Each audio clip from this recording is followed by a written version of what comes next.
Everybody, it's Doom here from Dungeons and Doom Biscuit, and tonight we're going to talk about my homeboy Richard Jordan Gatling, aka Dick Gatling, the dude who invented the Gatling gun.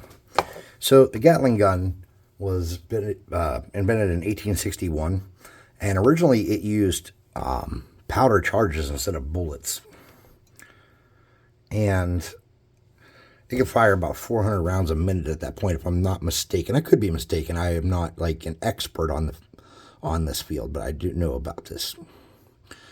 So, homeboy invents this gun and changes the world. Then, 20 years later, in 1881, again, I could be wrong, dude changes the game by making it fire actual cartridge rounds. And they were like 45 by 70, so they were 45 caliber by 70 grain or whatever that is. And it was like a defensive weapon. Super defensive weapon.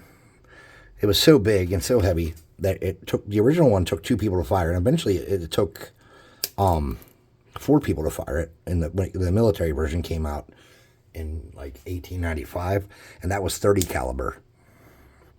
So this gun went through like a lot of iterations and changes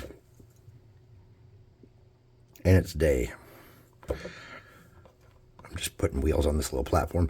Now, in actuality, there wouldn't have been a platform like this in the early models. However, this would have been like a 4-part iron frame, and I think trying to do that in toothpicks or little pieces of wood would be really tough. So I just built a platform for it. Okay. There we go, something like that. Well, anyways, let me think. What do I know about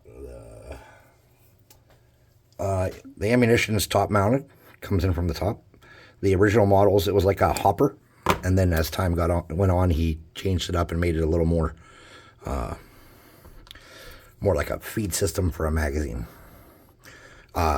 He also, I don't know if he invented the first speed loader, but he used the first speed loaders. He was one of the first people with a speed loader on a weapon. Again, I don't know if he invented the first speed loaders, but I think he did. Unless you're talking about the revolver speed loader, and I'm pretty sure that was Samuel Colt. There we go, look at that. So, to get this mounted on here at this point, we're going to need a little bit of glue. Super glue.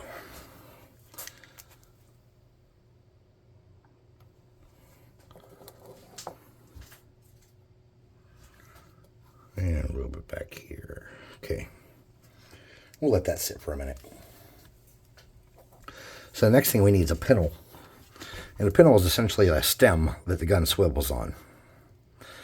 And what was really cool about this is not only did it swivel on a pintle, but the actual mount was one of the first telescopic mounts. It was a scissor telescopic mount. So you could have it set up to where you could crank it up and down the whole gun, and you could use it, I'm just eyeballing the height here. You could use it kneeling, sitting, or standing. And you could use it behind different defensive barriers because of that as well, which was actually really cool. Just all around, because of how big of a gun it was, he had to make a lot of innovations in a short period of time to field this gun and to make it reasonable, because it had to be mounted on a rolling base, like a rolling wheel mount, or it had to be on a train car, or it had to be on like a heavy carriage. I mean, you can imagine you have something that's never existed, and it's big and bulky and hard to use, and he's trying to sell it to a bunch of people, mostly at the time in the South and in the West. And he was way ahead of his time, like undoubtedly ahead of his time.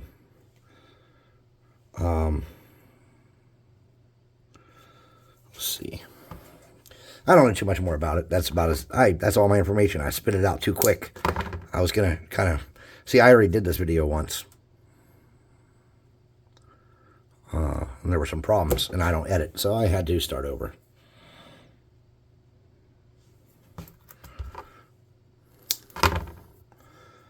And I do not like that. But that's the price you pay if you don't want to edit. Sometimes you got to start over. I have the other one mostly done. It's sitting. It's done. It's just not painted. It's sitting in front of the fan right now. Oh shit! That piece is popping off already.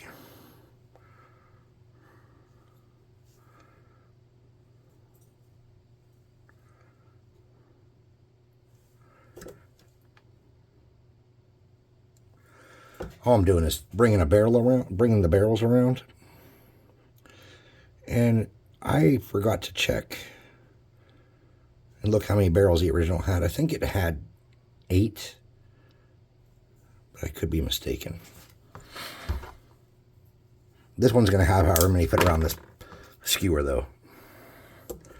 We can figure that out in a moment.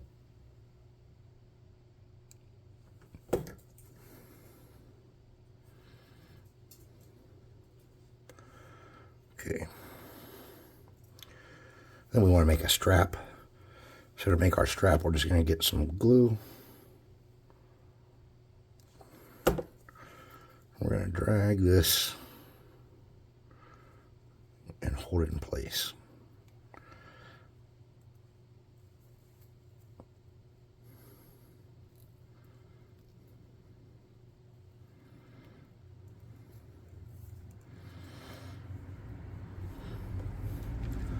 So all I'm doing is coming in here with a real light smear of glue. And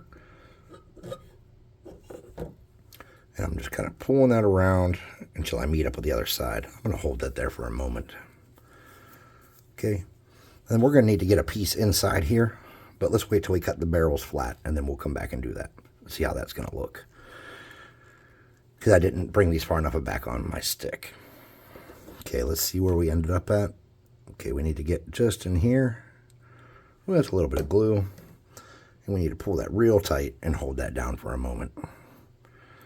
And you can just kind of wipe off the excess with your finger. It shouldn't be too hot. Unless your glue gun is like a super futuristic ninja glue gun of death. Mine is not. All right, so now we're going to figure out our barrel length. This will be the back part of our gun here. That's going to be where the magazine and the crank are.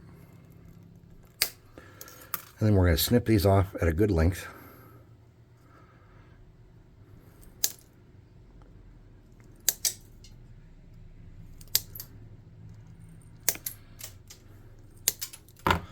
Okay.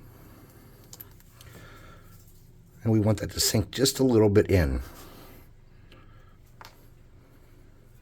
We're going to need tweezers for this. So it was sticking out just yay much. We're just going to cut that off. We're going to get tweezers. We're going to get a hold of that. We'll get a little bit of glue there.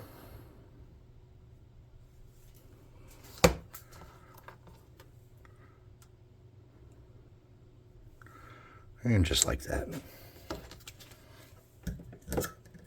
And we're going to do another strap. I just have curved cardboard I'm using for my straps. And the straps were thinner than this, but it's very difficult to get this kind of how you want it to go. So to make it easier, I'm just using larger straps.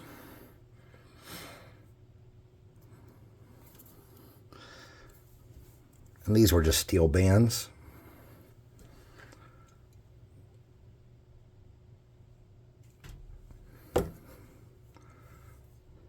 Okay.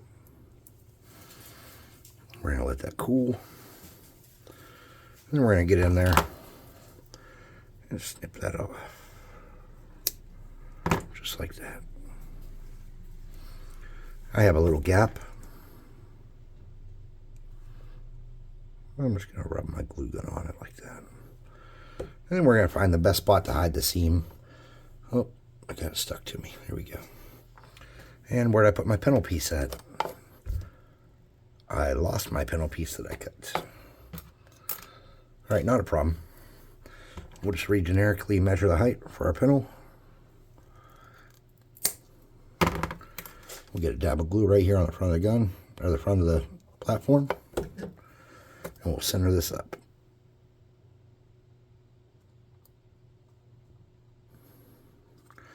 We'll check our height with a mini.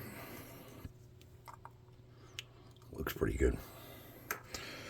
So I'm just going to come here and rub that glue around and flatten it up. And then we need a cross beam. So for my cross beam, I'm just going to get a little dab of glue across the front here. And I'm going to set a piece here like this. And I'm going to make sure it's good and on there. And I'm going to snip off right to the inside of the wheel well on both sides. Then I'm going to come from the bottom here. I'm going to glue a piece across that. Just like that. And I'm going to let that cool. And I'm going to snip that off just inside the wheel well.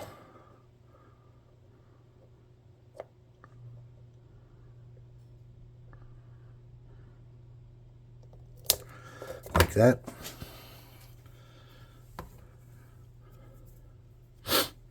Then we're going to get some glue in here. Just like that. And we're going to smear this out to the edge, inside that gap. And we're going to lay it down on that cross member. Okay. Then we're going to grab a little bit of glue in the front here.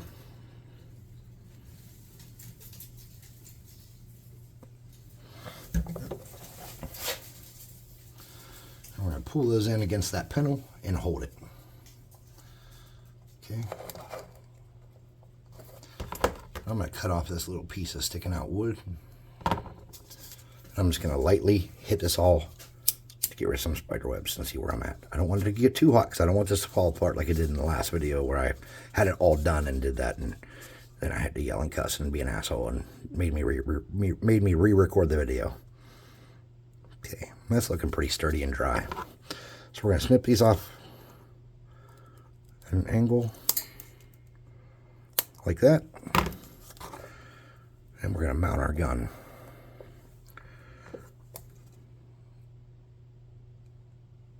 Okay.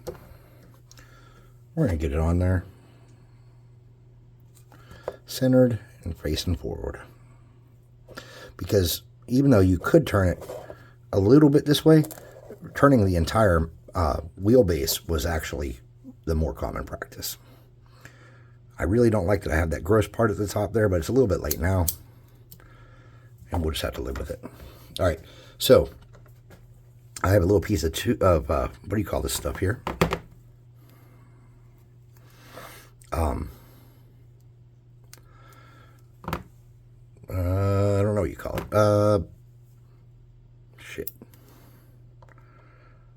I can't think words in English.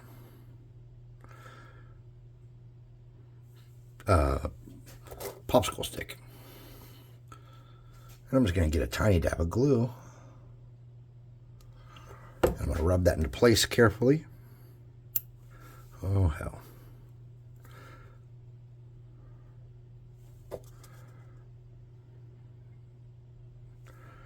Just like that. And that's going to be the top feed. And we're just going to kind of get glue hot. Get that in place. Tiny little dab and drag it up and down so it's good and sturdy.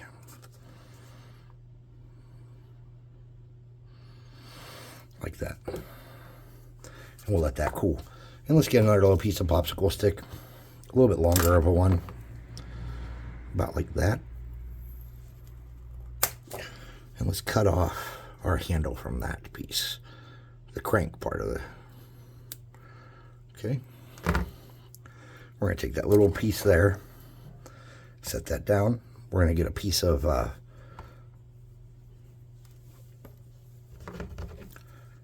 flat. And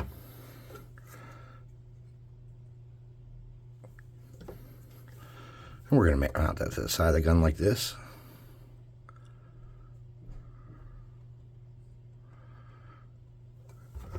We're going to snip that off pretty short. We're going to mount this piece to that.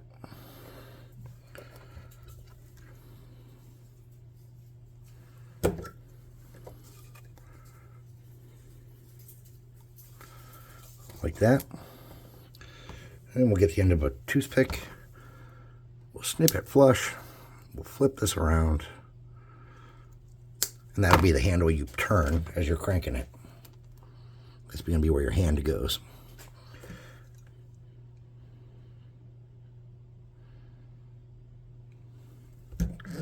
Okay.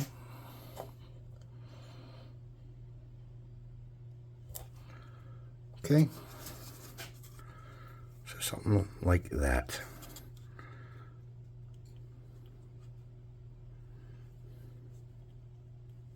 Got a little spider web there. And that loader's a little tall. I'm going to try to snip it without ruining anything. Okay. For a belt, I'm not going to do it. I don't think it's worth the effort. But there are some things we want to do to sturdy this up. So let's get our glue and some baking soda. And the first thing I want to do, I don't want to sturdy up my frame. I'm going to get a little glue. Just kind of dab it around in some of these spots. And make this what we would call a permanent home for this stuff. Okay. I'm blowing on it just so there's not just giant pools of it. And I'm going to sprinkle some baking soda on here. I'm just doing that real light. I don't want an immense coating. I don't want a bunch of chunks. Now let's see how sturdy we are. All right, we're going to need to make some more little tiny adjustments. I'm just going to drag that along there. Blow that down the gun.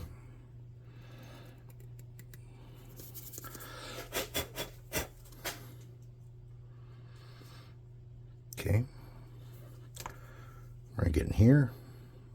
A little bit of glue. We're going to strengthen that up more. And we're going to get the front of the pintle and the front mount. The cross member and the front mount. I'm just going to hand sprinkle. I'm going to blow on it to get the puddles gone. I'm just going to hand sprinkle some baking soda up in there to hold stuff in place. Make it sturdy. Okay. I'm pretty happy with her right now. She's looking pretty sturdy. Okay, there we go. All right. So let's take a look at it.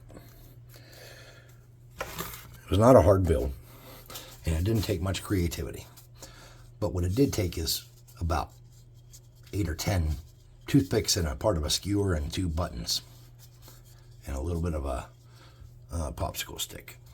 But in a West campaign, Wild West campaign, and even if you want to do some earlier war stuff, this would be an ideal piece to have because this was a game changer, especially as a defensive weapon where they were able to get it behind some cover and be set up and kind of have some ranges determined. This would have been a really serious threat in the Old West, especially if it rolled up on a train car and it had armored sides. This would have been like something that many people would have died to. At 400 rounds a minute, and if you had a team big enough to keep loading it, that becomes a serious piece of weaponry. Keep that in mind.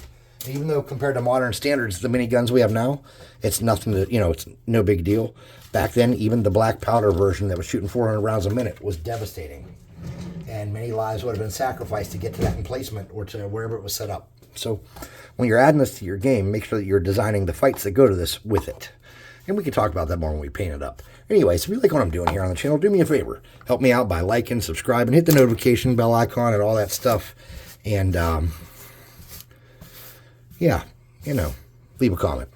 Come to the website, www.dungeon-swag.com, and or buy some miniatures. Sorry, I'm really out of it tonight. Buy some minis, and come to the Discord and hang out with us if you can. Would really appreciate it. In the meantime, thanks for watching. We'll see you next time.